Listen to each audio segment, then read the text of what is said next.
Hello, good morning. അപ്പോൾ എന്നത്തെയും പോലെ ഇന്നും രാവിലെ പണികളൊക്കെ അങ്ങ് തുടങ്ങാൻ പോവുകയാണ്. അപ്പോൾ ഇന്നലത്തെ കുറച്ച് ചോറ് ബാക്കി ഇരിപ്പുണ്ടായിരുന്നു. അത് ഒരു കുക്കറിലേക്ക് ഇട്ട് കൊടുത്തിട്ടുണ്ട്. അതൊന്ന് തിളപ്പിച്ച് വാർക്കുന്നതിന് വേണ്ടിയിട്ടാണ്. കുറച്ച് പയറ് തോരൻ വെക്കാനായിട്ട് ഇന്നലെ അരിഞ്ഞു വെച്ചിട്ടുണ്ടായിരുന്നു. ഇപ്പോൾ രാവിലെ എളുപ്പമാവുമല്ലോ എന്ന് കരുതി ചെയ്തതാണ്. അതിലേക്ക് ആവശ്യത്തിനുള്ള ഉള്ളിയും പച്ചമുളകും കറിവേപ്പിലയും തേങ്ങായും ഒക്കെ ഇട്ട് ഒരു ഫ്രൈ പാനിലേക്ക് ആക്കി സ്റ്റൗവിലേക്ക് വെച്ച് കൊടുത്തിട്ടുണ്ട്.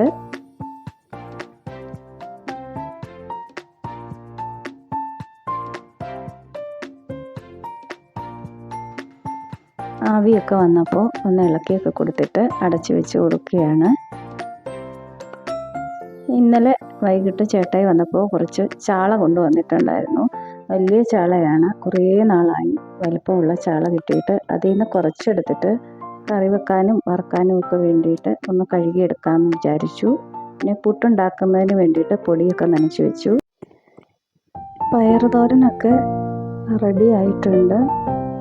ഇനി ഇതിലേക്ക് കുറച്ച് പച്ച വെളിച്ചെണ്ണ ഒഴിച്ചു കൊടുക്കുകയാണ്.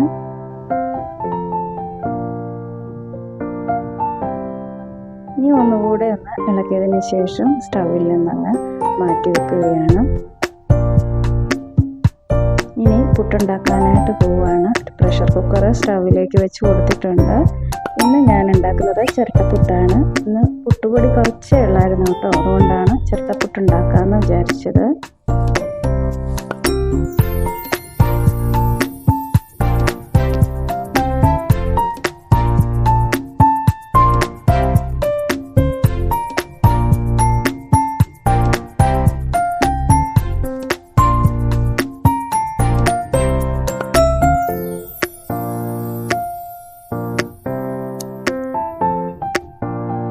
പുട്ടുപൊടിയൊക്കെ വാരി വെച്ച് കൊടുത്തതിന് ശേഷം കുക്കറിലേക്ക് ഒന്ന് വെച്ച് കൊടുക്കുകയാണ്.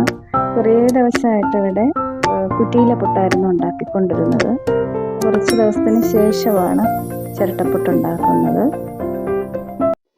ഇതിനിടയിൽ ഫിൽറ്റർ ഒന്ന് ക്ലീൻ ചെയ്യാനായിട്ട് ഇറങ്ങിയതാണ് കേട്ടോ. ടാപ്പിൽ നിന്ന് വെള്ളം വരുന്നതിൻ്റെ ഫോഴ്സ് കുറഞ്ഞപ്പോൾ ഫിൽറ്റർ ക്ലീൻ ചെയ്യാനായിട്ട് ഇറങ്ങിയതാണ്. കുറച്ച് ദിവസമായിരുന്നു ക്ലീൻ ചെയ്തിട്ട്. ഞങ്ങൾ ഇടയ്ക്ക് കിണറൊന്ന് തേടിയിട്ടുണ്ടായിരുന്നു 2 ആഴ്ച മുന്നേ. അപ്പോൾ അതിനുശേഷം ഫിൽറ്റർ ഒന്ന് ക്ലീൻ ചെയ്ത് വെച്ചില്ലായിരുന്നു.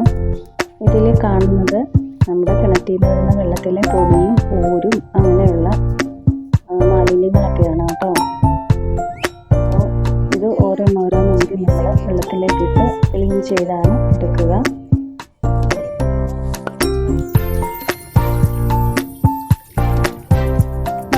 വെള്ളത്തിന് നമ്മൾ നോക്കുമ്പോൾ കളർ വ്യത്യാസം ഒന്നും കാണുന്നില്ല. നല്ല ക്ലിയർ ആയിട്ടുള്ള വെള്ളമായിരിക്കും. പക്ഷേ അഴുക്കുകളും പൊടികളും ഒക്കെ ഇതിലിങ്ങനെ അടിഞ്ഞിരിക്കും. അപ്പോൾ ഇതിൽ അഴുക്കുകൾ അടിയുന്നതനുസരിച്ച് നമ്മുടെ ടാപ്പിൽ നിന്നുള്ള വെള്ളത്തിൻ്റെ ഫോഴ്സ് കുറഞ്ഞുകൊണ്ടിരിക്കും കേട്ടോ. അപ്പോൾ നമ്മൾ ഇതെടുത്ത് ക്ലീൻ ചെയ്യണം. ഫോഴ്സ് കുറയുന്നതനുസരിച്ചാണ് നമ്മളിത് ക്ലീൻ ചെയ്യുക.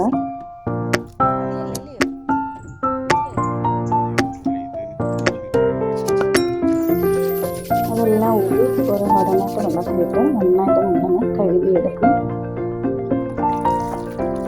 ഇതിൻ്റെ ആ ഭാഗത്തൊക്കെ ഇങ്ങനെ ചെളി പിടിച്ചിട്ട് ഇരിപ്പുണ്ടായിരിക്കും. അപ്പോൾ അതെല്ലാം നല്ല ക്ലീനായിട്ട് കഴുകി തിരിച്ച് അതുപോലെ കയറ്റി വെക്കുകയാണ് ചെയ്യുന്നത്.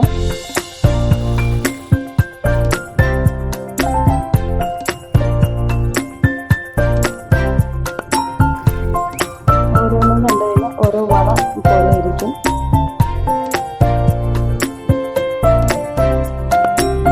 ക്ലീൻ ചെയ്ത് നമ്മൾ തിരിച്ച് അതിലേക്ക് കയറ്റി ഇട്ടിട്ടുണ്ട്.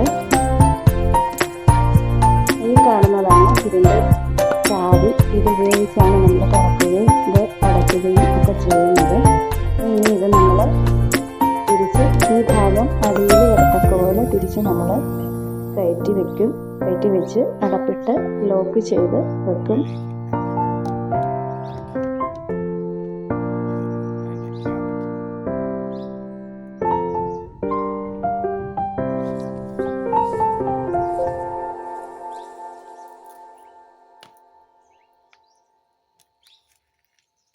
അങ്ങനെ നമ്മുടെ ക്ലീനിങ് ഒക്കെ കഴിഞ്ഞ് അതിൻ്റെ ചാവി ഉപയോഗിച്ച് നമ്മൾ നന്നായിട്ട് മുറുക്കി കൊടുക്കും.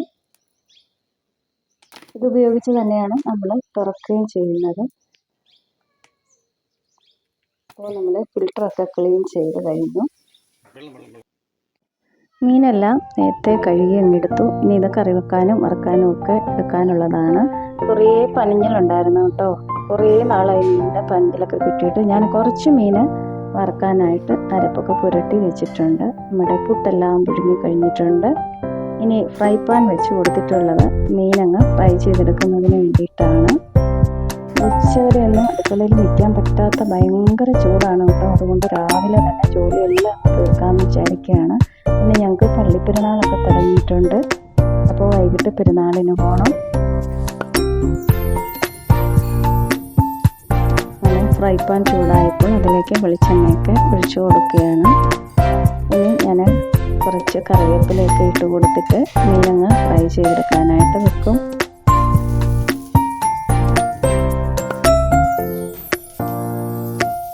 കുറേ നാളുകൾക്ക് ശേഷം വലിയ ചാള കിട്ടിയതിൻ്റെ സന്തോഷത്തിലാണ് കേട്ടോ. ഇത്രയും നാളും കുഞ്ഞു കുഞ്ഞു ചാളകളായിരുന്നു കിട്ടിക്കൊണ്ടിരുന്നത്. തോരനൊക്കെ വെക്കുന്ന ആ ഒരു പരുവത്തിലുള്ള ചാളയായിരുന്നു. അപ്പോൾ മീൻ ഫ്രൈ ചെയ്യാനായിട്ട് പാനിലേക്ക് ഇട്ട് കൊടുത്തിട്ട് ഒന്ന് അടച്ചു വെച്ചിട്ടുണ്ട്. ഒരു സൈഡൊക്കെ മൂത്ത് കഴിഞ്ഞപ്പോൾ ഒന്ന് മുറിച്ചിട്ട് കൊടുക്കുകയാണ്.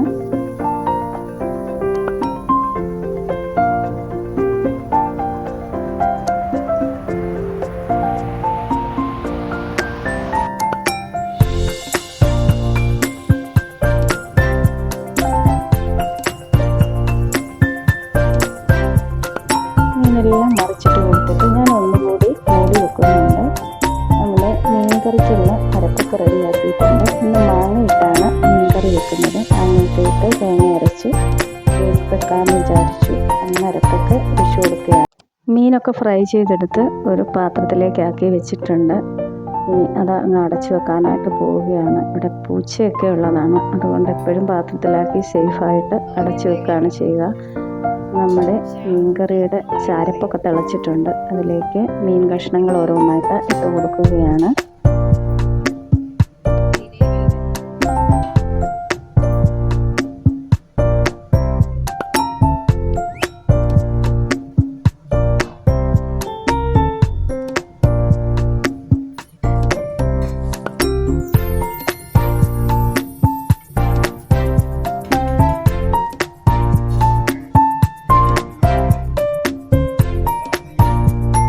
കുറച്ച് മോര് കൂടി ഉണ്ടാക്കാമെന്ന് വിചാരിച്ചു. മോര് കറി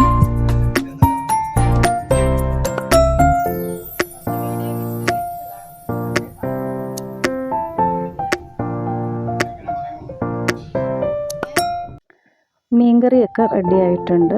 തിളച്ച് ചാറൊക്കെ കുറുകി വന്നിട്ടുണ്ട്. ഇനി ഇതിലേക്ക് കുറച്ച് പച്ച വെളിച്ചെണ്ണ കൂടി ഒഴിച്ചു കൊടുക്കും. എന്നിട്ട് രണ്ട് കറിവേപ്പിലയൊക്കെ ഇട്ട് കൊടുത്ത് കറി സ്റ്റവിൽ നിന്ന് വാങ്ങാം. അപ്പോൾ ഇന്നത്തെ പണികളെല്ലാം കഴിഞ്ഞിട്ടുണ്ട്. രാവിലെ പണികളൊക്കെ കഴിഞ്ഞതുകൊണ്ട് തന്നെ കുറച്ച് ആശ്വാസമുണ്ട്. അപ്പോൾ ഈ വീഡിയോ എല്ലാവരും കയറി കാണണം. ഇഷ്ടപ്പെട്ടെങ്കിൽ ലൈക്ക് ചെയ്യണം, ഷെയർ ചെയ്യണം, കമൻറ്റ് ചെയ്യണം. എന്തെങ്കിലും തെറ്റുകുറ്റങ്ങളുണ്ടെങ്കിൽ കമൻറ്റ് ബോക്സിൽ വന്ന് പറയണം.